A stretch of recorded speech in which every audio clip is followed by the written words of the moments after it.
اس ساری صورتحال میں امریکی فورسز یہ دعویٰ کر رہی ہیں کہ ایران کی حملہ کرنے کی صلاحیت ختم ہو رہی ہے اور امریکہ یہ جنگ جیت رہا ہے، مگر دوسری طرف امریکہ اپنی پوری کوششوں اور ایران کے سپریم لیڈر آیت اللہ خامنائی سمیت اہم ایرانی رہنماؤں کو شہید کرنے کے باوجود اب تک ایران میں رجیم چینج نہیں کر پایا ہے۔ اور اب یہ خبریں سامنے آ رہی ہیں کہ امریکہ ایران کو غیر مستحکم کرنے کے لیے ایران کے خلاف کرد فورسز کو مسلح کر رہا ہے، جس سے ایران میں خانہ جنگی کا خدشہ ہے۔ اور اس سلسلے میں صدر ٹرمپ کی ایرانی کرد رہنماؤں سے بات بھی ہوئی ہے۔ امریکی صدر ٹرمپ نے جمعرات کو ایک انٹرویو کے دوران رائٹرز کو بتایا کہ عراق میں موجود ایرانی کرد فورسز ایران میں داخل ہو کر وہاں کی سیکیورٹی فورسز پر حملے کرتی ہیں تو یہ شاندار ہوگا۔ بین الاقوامی خبر رساں ادارے رائٹرز کے مطابق صدر ٹرمپ نے ایک ٹیلی فون انٹرویو کے دوران کہا ہے کہ ان کے خیال میں ایران کا اگلا رہنما ممکنہ طور پر مرحوم سپریم لیڈر آیت اللہ خامنائی کا بیٹا نہیں ہوگا۔ ٹرمپ نے مزید کہا کہ ہم اس عمل میں شامل ہونا چاہتے ہیں جس کے ذریعے اس شخص کا انتخاب کیا جائے جو مستقبل میں ایران کی قیادت کرے گا، تاکہ ہمیں ہر 5 سال بعد بار بار یہ سب نہ کرنا پڑے۔ رائٹرز کے مطابق جب انٹرویو کے دوران صدر ٹرمپ سے پوچھا گیا کہ کیا امریکہ مغربی ایران میں مداخلت کی صورت میں ایرانی کرد فورسز کو فضائی تحفظ فراہم کرے گا یا انہیں ایسی کوئی پیشکش کر چکا ہے، تو ٹرمپ نے جواب دیا کہ میں آپ کو یہ نہیں بتا سکتا، لیکن اگر ایرانی کرد ایسا کرنے جا رہے ہیں تو یہ اچھی بات ہے۔ رائٹرز نے مزید لکھا کہ اس معاملے سے باخبر 3 ذرائع کے مطابق ایرانی کرد گروپس نے حالیہ دنوں میں امریکہ سے اس بارے میں مشاورت کی ہے کہ آیا ایران کی سیکیورٹی فورسز پر حملہ کیا جائے اور یہ حملہ کس طرح سے کیا جائے۔ واضح رہے کہ ایران اور عراق کی سرحد کے قریب واقع عراق کے نیم خود مختار خطے عراقی کردستان میں ایرانی کرد گروپس کا اتحاد ایران کی فوج کو کمزور کرنے کے لیے حملوں کی تربیت حاصل کر رہا ہے۔ اس سے پہلے CNN نے اپنی رپورٹ میں بتایا تھا کہ CIA ایران میں عوامی بغاوت کو ہوا دینے کے لیے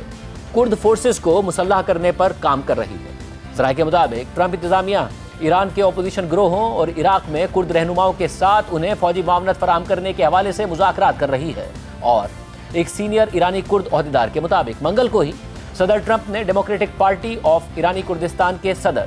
مصطفیٰ ہجری سے گفتگو کی ہے، جبکہ 2 امریکی عہدیداروں اور اس بات چیت سے واقف ایک تیسرے ذریعے کے مطابق صدر ٹرمپ نے اتوار کو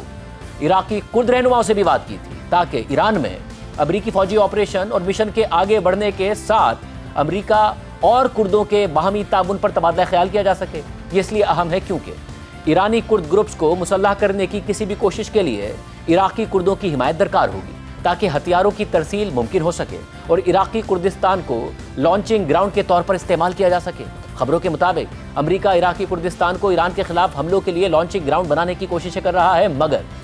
عراقی کردستان کی نیم خود مختار کرد حکومت نے ان رپورٹس کو بے بنیاد قرار دیتے ہوئے مسترد کر دیا ہے۔ اس حوالے سے عراقی کردستان ریجن کی حکومت کی جانب سے جاری بیان کے مطابق کردستان ریجن سے متعلق ایسی رپورٹس بے بنیاد ہیں جن میں یہ الزامات لگائے گئے ہیں کہ ہم کسی ایسے منصوبے کا حصہ ہیں جس کے تحت کرد اپوزیشن جماعتوں کو ہتھیار دے کر ایرانی علاقے میں بھیجا جائے گا۔ ہم ان رپورٹس کی سختی سے تردید کرتے ہیں اور اس بات کی تصدیق کرتے ہیں کہ یہ رپورٹس جان بوجھ کر اور بدنیتی کی بنیاد پر شائع کی گئی ہیں۔ بیان میں مزید لکھا ہے کہ کردستان ریجن کی خود مختار حکومت اور اس میں شامل تمام سیاسی جماعتیں خطے میں جنگ اور کشیدگی پھیلانے کی کسی مہم کا حصہ نہیں ہیں۔ اس کے برعکس ہم خطے میں امن اور استحکام کے لیے آواز بلند کرتے ہیں۔ ہم کردستان خطے پر ہونے والے بزدلانہ حملوں کی سخت مذمت کرتے ہیں اور وفاقی حکومت اور بین الاقوامی برادری سے اپیل کرتے ہیں کہ وہ ان حملوں کو روکنے اور ہماری زمین، ہمارے عوام اور ہمارے خطے کا تحفظ کرنے کے لیے مداخلت کریں۔ ایرانی صدر مسعود پزشکیان نے اس حوالے سے ایکس پر پوسٹ کرتے ہوئے لکھا کہ میں کردستان کے غیور اور معزز لوگوں کا شکریہ ادا کرتا ہوں جو ان تاریخی دنوں میں ایران کے ساتھ کھڑے رہے۔ میں ان واقعات میں شہداء اور زخمیوں کے خاندانوں کے غم میں شریک ہوں۔ گورنر اور مسلح افواج پر لازم ہے کہ وہ کسی بھی علیحدگی پسند سرگرمی کا فیصلہ کن طور پر مقابلہ کریں۔ اس ساری صورتحال میں ایران نے عراقی کردستان میں کرد گروپس کے خلاف کارروائیوں کا آغاز کر دیا ہے اور آج بھی عراقی کردستان میں ایران مخالف گروپس کے خلاف کارروائیوں کی اطلاع سامنے آئی ہے، جبکہ یہ خبر بھی سامنے آئی ہے کہ حالیہ دنوں میں اسرائیلی فوج ایران اور عراق کی سرحد کے ساتھ واقع ایرانی فوجی اور پولیس چوکیوں کو نشانہ بنا رہی ہے، اور اسرائیلی فوج یہ اس مقصد کے لیے بھی کر رہی ہے کہ مسلح کرد فورسز کے شمال مغربی ایران میں ممکنہ داخلے کے لیے بنیاد تیار کی جا سکے۔ ایسے میں یہ خبر بھی سامنے آ رہی ہے کہ پاکستان کی سرحد سے متصل ایران کے صوبے سستان و بلوچستان میں بھی ایران مخالف بلوچ گروپس متحرک ہو رہے ہیں۔ اس حوالے سے برطانوی اخبار دی گارڈین کے لیے شاہ میر بلوچ کی خبر کے مطابق مقامی حکام کے مطابق ایرانی حکومت کے مخالف بلوچ مسلح گروپس نے پاکستان کے دور دراز پہاڑی علاقوں سے سرحد پار کر کے ایران کی طرف نقل و حرکت شروع کر دی ہے۔ رپورٹ کے مطابق حالیہ دنوں میں ایران کے جنوب مشرق میں ایران کے بلوچ علیحدگی پسند گروپس کی جانب سے تشدد میں شدت آ رہی ہے۔ گزشتہ سال دسمبر میں بلوچ مسلح افراد نے پاسداران انقلاب کے سرحدی گارڈ اور ایک پولیس چیک پوسٹ پر حملہ کیا تھا، جبکہ حال ہی میں